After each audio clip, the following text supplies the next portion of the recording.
What I find with my clients when I'm working with them is that a lot of them will say they're not writers like myself. They'll say, I had reading issues because trauma can create that. I have learning disability issues. You rewire that through brain protocols. What happens eventually when you're using your hand, which is about rewiring, is about empowering the brain, is not only do they become more intuitive, smarter, start to read faster, but they start to write more. They start to communicate better. They start to understand themselves more. That's why I encourage people, don't type out your answers. Get a pen. We're going old school. Some experts chase attention, but the smart ones build authority. You're listening to the Authority on Demand podcast, where credibility becomes your competitive advantage. Every week, we're pulling back the curtain on how founders and leaders turn expertise into inbound demand through books that position, media that converse, and strategies that actually move the needle. I'm Danielle Hutchinson, your host and Chief Creative Officer at Authority on Demand. Now, let's turn your authority into leverage. Okay, everybody. So what happens when the life you've built burns to the ground? Not once, but twice. Most people would call that tragedy. Heather Ann Ferri calls it initiation. Today's guest has lived more transformations than most people experience in several lifetimes, from commanding Broadway stages to being listed in the Guinness World Records, from years of complete physical immobility to becoming a healer who guides others through their own dark nights of the soul. And now she's written a book that's part confession, part invitation, and part roadmap for anyone who's ever felt stuck in a story they didn't choose. That's the book today, Transcending Victim to Goddess. Heather, looking forward to our conversation. Welcome to the show. Thank you so much. This is such a blessing. I'm excited to speak with you. Hey, real quick before we jump back in, if you're loving what we're doing here, hit that subscribe button and drop us a like. We're bringing you the best authors, the most real conversations, and all the writing wisdom that you didn't know you needed. So stick around because it only gets better from here. All right, now let's get back to the conversation. I love that. Yeah, and same to you. I mean, you definitely have a very memorable experience, something that I think a lot of people can, relate to and learn from, and something that's definitely unique than others. So let's go right into it. I gave a little overview of your experiences, but perhaps you'd like to dive in a little more for our audience. And from Broadway to Guinness World Records to mobility, take us back through that journey and tell us a little bit about how that shaped you now and what led to Dark Nights of the Soul. I think there's so much to that. And that's like the beauty of putting this in, the part one section. Right. I think when people think of the idea of, oh, how do you go from a Broadway world record to not being able to walk? And that's sort of the victim part, and that's a word that I actually never thought about or even considered myself being until I was 39 years old. So think about that. You're living your life, you're pushing through your health issues, your mental health issues, your relationship issues, and you don't really realize it has to do with your childhood trauma. And it wasn't until I was 39 and I had left my Broadway, I left my showbiz career, moved back to Pittsburgh, Pennsylvania, and started to get really sick fast. And the doctors and the physical therapists didn't have solutions or answers. They just wanted to give me some pills and prescriptions, and the pain increased to the point where I really actually could not walk. And Wow. luckily, I say luckily, but it's like if you're on this podcast right now, there's no coincidence. You've been led here. I might be a messenger that you need to hear something, or your friend or your family member needs to hear something, right? And so through that pain and through not getting worse, you're going to people who you think are going to help solve these issues, and you're getting worse and worse. And finally, I navigated to somebody with a lot of degrees, and one was dance, but also physical therapy, who within 5 minutes and asking me one question about my childhood said, "This is from childhood abuse." And I was at that point basically in a straitjacket, not really able to walk. And so, I want to plant that seed because we toss around words, really easily on social media. We hear them over and over again. We start to program what they mean. And I want people to understand that the word victim, I was trained by my abuser, my mom, that she was the victim. Okay. and a lot of my clients, when I moved into being a trauma coach, internationally, which I never planned on doing, which you'll read through the journey of this, you know, that I started to learn that the women and the people who were what I would categorize as victims were in denial. Mm. They were in denial, and they had health issues and mental health issues and sleep issues and relationship issues. And they had no idea that their body was screaming a story and they didn't know how to get it out.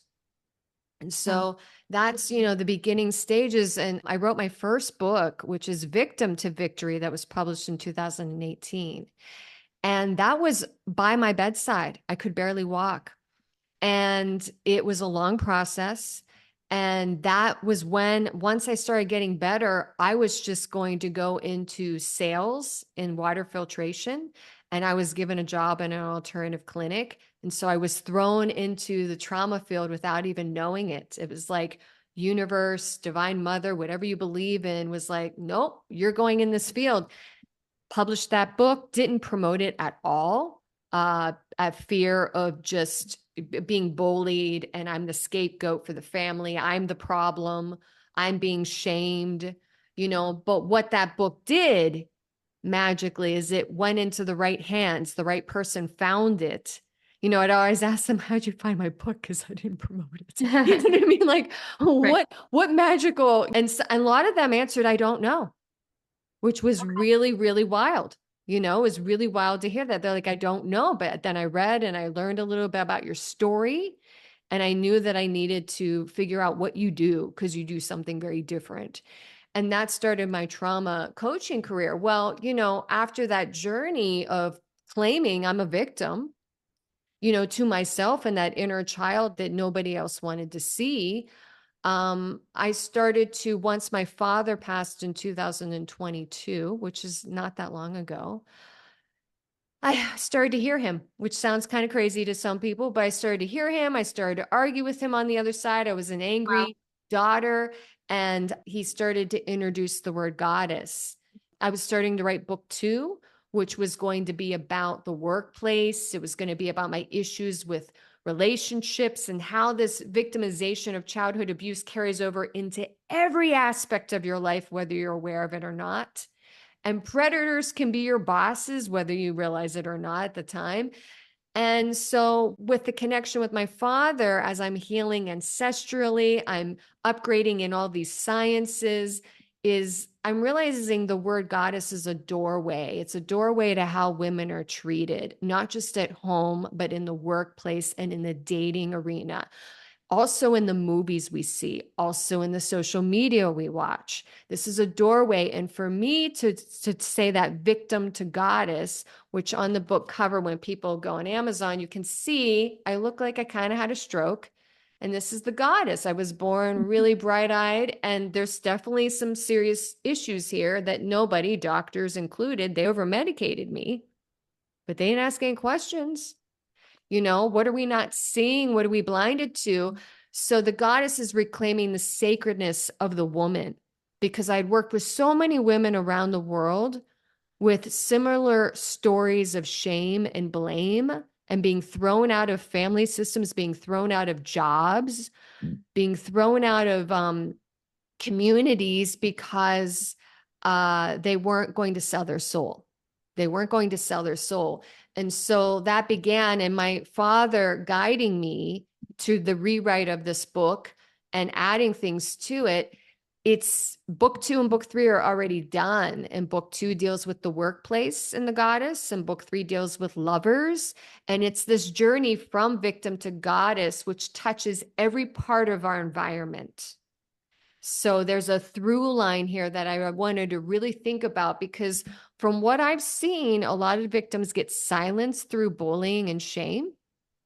And the goddess is about whether she's alone, and I am standing alone. Let me just be very clear. And you'll read that in book 2 and 3 very clearly, with some serious battles. Goddess is about having a conscious voice, money, visibility, dignity, sacred leadership. And what's wonderful tonight and today, if you're on this podcast, is Danielle, this podcast is a part of the empowerment movement. because she is giving me a platform that some of the women in my ancestral lineage never even could dream of. So I don't take this lightly. It's a gift and it's sacred and I'm grateful. So that gives a little overtone of, the title of this book, a little bit of who I am, and you can pick apart what you want to ask from there. I really appreciate you walking me through everything. I mean, my goodness, it's been a really, incredible journey for you, going from, struggle to triumph. I mean, literally, that's what the book, represents. But you've really lived through it, and just hearing you talk about it, you can hear the vulnerability in your voice and the power that comes from it too. So I can only imagine how that also shines through in the book itself, which is just incredible. Really quick, I'd love to spend a moment to focus on that cover that you shared, because those are two very visible images. You kind of highlighted it before, but first off, who helped you create the cover, and why those two specific images? Were those hanging in your, room for a long time and you just knew, or they take some searching to find? I'm curious. That's a great question. So I came up with the cover and I had a company in Jamaica do it for me. They do book covers and they do format. That's something that I don't do. And but basically the whole vision was mine. And the heart is going to be carried into each book with different things in the heart. There's a puzzle. We have to figure out the puzzles to our heart and healing our hearts, our broken hearts, our ancestral hearts, our family lineage hearts, our soul hearts. Those two pictures. So through the journey of 25 years, because I'm 53 years old now, to the journey of 25 years of working with trauma in Mhm. every workplace you can imagine, uh, and then working privately within myself and taking time off my business to heal. There's times where I've had to take off completely and live off my savings. You go through pictures. There's these rituals you can do. You can burn some pictures to release energies. You can look at them. These two pictures, when I found them, were really pivotal as I was doing a lot of my trauma work, because the one where I'm bright-eyed, there was a lot of questions that are in the book, because there's a manual after each chapter for the audience to engage in their own journey, to engage deeper into their own stories, to empower themselves. So it was like going and looking at her and really allowing her to have a truthful voice, not a voice that's shamed or blamed, but to really know what did she really feel during that time period, and going through a lot of spiritual stuff, and wanting to get back to her, because when you go on my website, you'll see when I look sick. My body, I walk like an old woman for many years. You go on my YouTube channel, I'm dancing now. I have a younger body than I've ever had, even in my dance career. These are the positive results of doing trauma work with experts like myself. I want to really stress that because I want to empower people. But the other picture, when I first saw it, it shocked me. Um, because it was definitely like I was told when I came out with my abuse to my family that I made it up, and so it's like, well, you can't really make up that picture. You can't really make up that she looks like she had a stroke, because I worked with stroke clients and had success with them. And my eyes, like all the neurological damage and the head tilted. And so during some of my healing crises, looking at that picture is like, I don't care what anybody says to me. I know your truth, and we're going to get through this together. That inner child matters to me, even if it doesn't matter to anybody else. Even if it's uncomfortable for everybody else, too bad. Get out of my life. And that's sometimes, unfortunately, as coaches, what we have to prepare people, sweet people like me, naive kindness. I wanted to heal with my family. I wanted to even heal with my mother. But 2 years ago, when I went back into the system, I was only blamed again for abusing her, And so I find a lot of times victims tend to be empaths. They tend to be extremely sensitive, because they have so many incredible skills, actually, that they're not able to tap into, because society can be so rigid. We've had so many predatorial systems, specifically in the United States. And so, a lot of times when I'm working, even with men, there's a shame in crying. Oh, you're crying too much. No, you're not crying too much. You may need to cry for 3 hours. You may need to hold yourself and hold, your journal as you're writing what you need to say, because you matter. That's my big sort of mantra. It's part of my email, but there's a reason for that. When I go to the shopping place and they ask for the email and I say, you matter 108, they love it. They go, oh, because you matter. You need to remind yourself because maybe no one else in your world is going to care. And I've been there. Like I've been there in a big way. So, the cover, yeah, so I really wanted to represent the inner child because, when I look at the second book, which deals with the workplace and it deals with our CEOs and leaders, I hope that they maybe revisit this if they don't get to this first, because book 2 will come out next year early on, to go back to their childhood and maybe reshape the way they're working or making money or how they're thinking of their legacy within a soul legacy, because it all goes back to that how we're interacting with our inner child. The back of the cover is really very different. And it's something that came at sort of the last minute. I wanted, to do that traditional thing that a lot of people do, and they ask people for testimonies, and sometimes they pay people for testimonies. And I was reaching on my YouTube and social media channel, but I'm the pioneer of a new earth, of new ways of working. And my ancestral family, my divine mother, they were like, no, your dad from the other side's going to write the testimonial on the back. And so I did a download. And I think it's brilliant because when you look at the front of the cover, there's a lot of feminine little girl, woman energy. But when you look on the back, it's all about dad.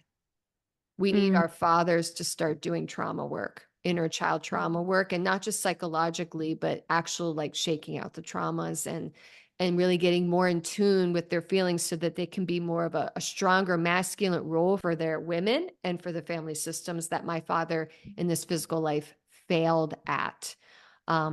So yeah, that gives you a little taste of the cover in itself, which I kind of feel like is like sort of, a little bit of a work of art, because it's a little outside the box.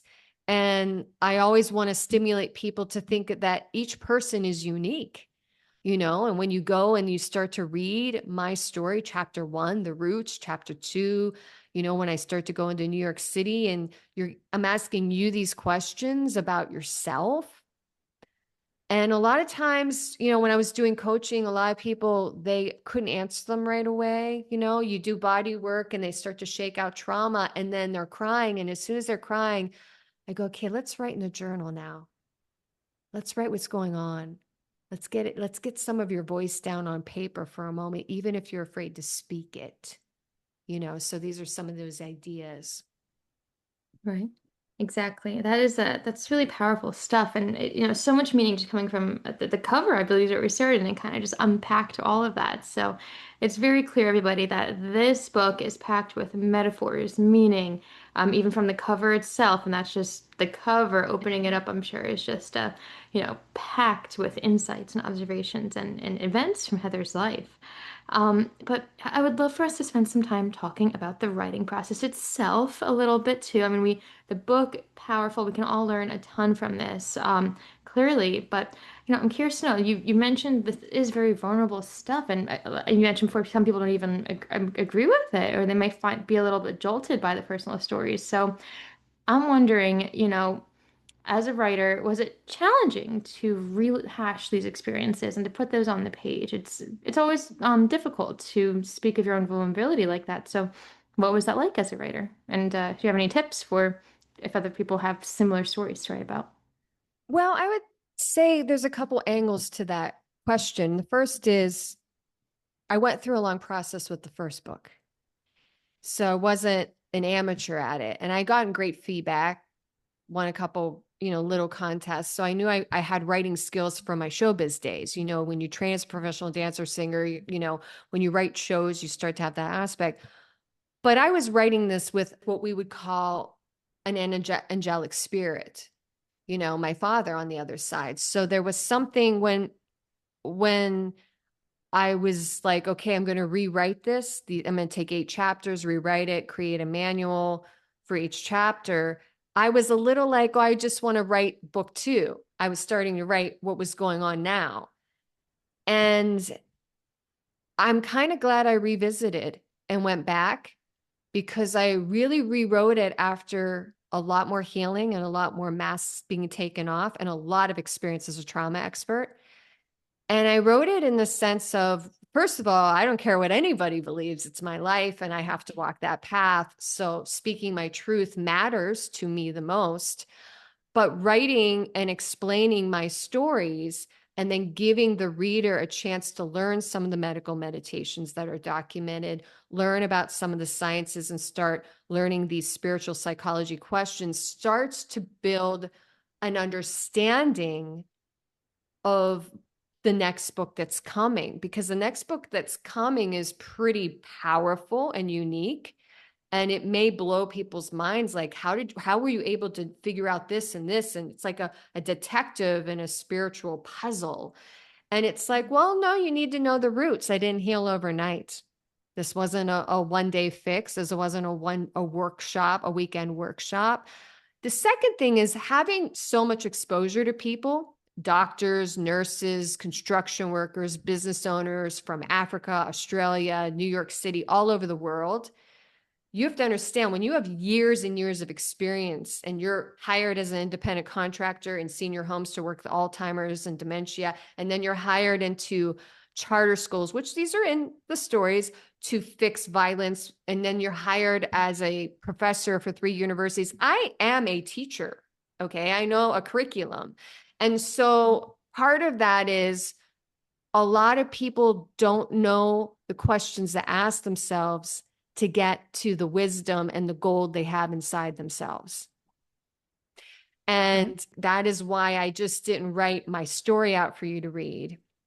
As why after each chapter, there's these questions and some meditations that you can choose to skip over, or you can choose to do one chapter and maybe 2 or 3 months from now, you'll do the next chapter of questions. It doesn't all have to happen at once, but that's why I think the manual aspect of the book makes it very powerful for somebody who's definitely in self-development. I also wrote it for organizations that deal with domestic violence and nonprofits. I've had so many social workers and nurses and come to me in my classes, whether it's meditation or yoga and healing and trauma privately, that have very little education.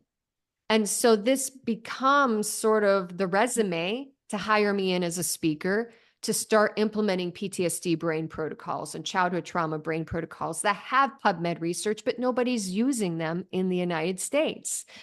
So the power of writing and sort of formulating these stories and being a storyteller is to inspire people that we all know we have a failed mental health care system. I don't know anyone that will disagree with me with the stats in America on that one. I can't meet one person in my community that doesn't know family members that are addicts, that are struggling. So why not start tapping into somebody that's come from severe traumas, has the pictures, has the documentation, and we start implementing a different approach to this? So that's like the empowerment of writing. And what I find with my clients when I'm working with them is that a lot of them will say they're not writers like myself. They'll say, I had reading issues because trauma can create that. I have learning disability issues. You rewire that through brain protocols. What happens eventually when you're using your hand, which is about rewiring, is about empowering the brain, is not only do they become more intuitive, smarter, start to read faster, but they start to write more. They start to communicate better. They start to understand themselves more, so they can either navigate away from toxic relationships, leave jobs that are no longer going to serve them for 10 years, like, very toxic or abusive, and navigate to better ways of living. And that's what's exciting about the tool of, actually, that's why I encourage people, don't type out your answers. Get a pen. We're going old school. We got to write. We got to use our hand. Eventually, I think kids should learn how to use both hands with writing so that we can utilize right and left hemispheres of the brain and advance our children in that way. Understood. Well, I appreciate all of that. I mean, it's very clear that you're passionate about what this is, and very rightfully so. So if you're listening to this and you hear that passion in Heather's voice, well, I mean, hey, the book only has even more, and there's more to come too, which you've just spoken to us about. Another book. So what is the projected release date for that? Do you have that in mind, or is this still like in the works? Well, book two is actually done. Oh, it is done. And book three is almost done because I held on to it because there are also, even though it's truth and it's my story, there are characters. And I introduce these characters in a way that I'm trying to teach you how I'm healing my emotional dyslexia Right. so that you start to understand the characters in your life. And when you start to rewire your brain, you may see the conversations and behavioral patterns differently. When we start to teach on that level of behavioral power practicality, we start to really reprogram generational traumas and stopping passing them down through the bloodline. So being an artist, having written some shows off Broadway, it was really important for me to understand how do I want this? And also first book, personal development, second book deals with the workplace, third book deals with my lovers. These are Mm, all components that still, when you talk about men or women that have experienced childhood abuse, they struggle in these other areas. And so right. we go into those departments as well, but we want to always go back. We want to start with the foundation. So yeah, I'm really excited. I'm hoping February 2026 for book two. That would be ideal. And then in the summer for book three. But we'll see what the universe brings, as I start to manifest in sort of a new team and people that I would like in my inner circle to build some new businesses and things like that. Understood. Well, hey, either way, whatever the day end is, guys, I think we could be very excited for it. We just have to kind of be on the lookout and see where things manifest along the way. So, where's the best place for people to get in touch with you and, be connected up until then? Is there a certain website they can head to? Yes. I mean, it's my name. So it's really easy. Heather Ann Ferri is my website. It's my YouTube channel, Facebook, LinkedIn. And I have all that information as well in my book, how you can join. I don't do an email list, every week, but I keep people on for if I'm doing a retreat or I'm doing a Zoom workshop and they want to participate in that or hire me to do that. So yeah, heatherannferry.com. That's the best way to start to learn more about who am I. Perfect. Okay. Yeah, no, I love that. Guys, we're going to put the link in the description box of this podcast today, along with the link to the book itself. So you can go ahead and click on over to this, learn a little bit more about everything that Heather Ann stands for and has to offer. But before we wrap up today, Heather, I'm wondering if you have any other last minute tips for the audience today. Anything particular to writing that perhaps we can benefit from and learn from? With writing, uh, I would say it's like a muscle. So you have to do it in order to get comfortable with it. So for me personally, it was doing it every morning. So if you wake up a half an hour before and I sort of didn't judge what I was writing, sometimes just writing to get into the art of writing, just like when you're learning how to dance. But if you find yourself blocked, the reason why I love this particular, it's a memoir type book. But I love it because it ask questions for you to write about that then tap into the creative intuitiveness for people to go down maybe a path they didn't realize within their own writing skills. It's like the Artist Way book, which was a great book, and different skill sets within art. So, and sometimes I will say in the opposite too with your writing, if you feel like there's like sort of the stagnation, breath work, meditation work is a huge part of my life. I mean, it is, but I find that when you silence yourself enough, like you start to figure out you instead of when we're always watching things 24/7, which is a big part of our culture, which can be challenging, for artists and writers, because you're constantly being sort of given information, but you don't get everybody has gifts. Everybody's got their own story or creativity, and inventions and stuff. So in order to really master that, do have to master some silence and being comfortable with silence. So Right. that's one recommendation, even if it's uncomfortable, to sit in the silence. And even if you don't write a lot, sit with that. Just have the notebook out, the pen out, sit in the silence and accept it. And then the next day, join that moment again. Right. I think that's so clever. I mean, it's something I haven't really thought about before, but definitely something that seems meaningful. And you've tried this before yourself too, right? So it's Oh, definitely yeah. to work. Yeah, yeah. So there you go. I love that. It's always fun to hear unique tips and tricks like that, especially for the authors out there who might need a little bit of, something new to try. You have to kind of try everything until you figure out what works best for you, right? So that's Absolutely. Yeah. And it's a great art form. I would love to encourage more of the youth to do it. I think they have a lot to say and they have a lot of different ideas. And so, yeah, writing is such a beautiful art form. Absolutely. Well, hey, I mean, Heather, it's been a pleasure getting to know you and learning about your story and your journey. And guys, if you were impacted or inspired today by what Heather has been telling us, check out the links in the description box, learn more about her book, and get in the know. What Heather's here to say is powerful, and we could all learn from this. I mean, regardless of whether or not you directly relate someone in your life, definitely does. So it's important to, know about these things and be enlightened. So, Heather, thank you for all of you do. It's so important. Thank you so much for having me. And it's just such a pleasure and I'm proud of it. And if anybody's out there that knows this journey, you understand what I'm saying. And best wishes to you and to those who have been listening. Many blessings. Of course, of course. And everything that Heather said is really why we do this show, because stories have power. The authors who are brave enough to share them are changing lives, one reader at a time, right? So, again, check out Heather's work. If this episode resonated with you, check out our others. Check out Authors on Mission. We're here to help you share your story as well. So, until next time, guys, remember that you're not just reading stories, you could be writing one. Make it count. This has been the Authors on Mission podcast, and we'll see you next time, everybody. That's a wrap on another episode of the Authority on Demand podcast. If today's conversation sparked something in you, don't keep it to yourself. Share this episode with a founder or a leader who's ready to stop being the best kept secret in their industry. If you want to turn your expertise into inbound demand, head to authorityondemand.com to see how we help clients go from unknown to in demand. I'm Danielle Hutchinson, and I'll catch you on the next one. Now, go build some authority.